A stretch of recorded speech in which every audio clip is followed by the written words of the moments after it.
In the Finnish pilot, we have tested methods how to co-create new services for young people, and the context for this work has been the planning and implementation of an action plan to combat marginalisation of youth in the city of Turku. In the first phase, we collected data about the situation of young people in the city of Turku. We had 3 elements to that.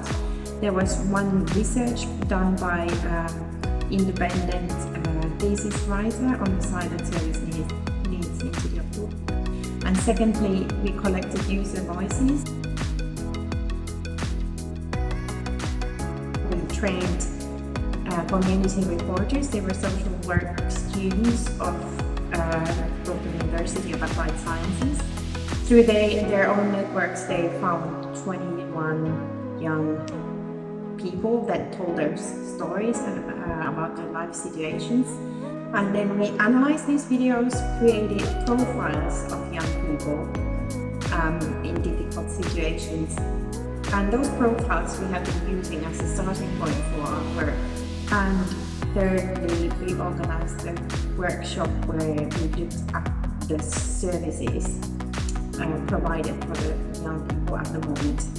Then we organized 2 workshops, full-day workshops, where each day started first with the first half of the day we used analyzing for what the needs of the young people are in concrete and what kind of value the services should provide or create for service users. And in these workshops or hackathons, we had public officials, third sector representatives, and state and regional level officials as well, and the young people themselves. And in these workshops, the afternoon then was used for co-creating solutions or new services. One clear key lesson is that it's very difficult to get the idea through that you can actually sit down together with the service users and co-create.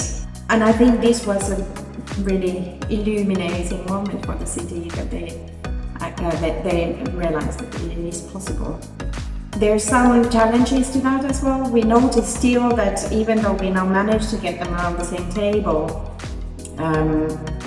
we still have these echoes where we hear that the city officials still kind of think that now we have heard the voices and now the real work starts, and we still constantly have to remind them that the young people could be added to the process also later on, and not only in the beginning when you listen and then some of the concepts, one particularly, is now being implemented by UAS together with the young people that were part of the creation of the concept. And the rest we have gone through with the city representatives, and now we are trying to look for ways how to implement them through the customer value point of view that we have now identified, and try to find ways how this value could be realized in the current services and what should be changed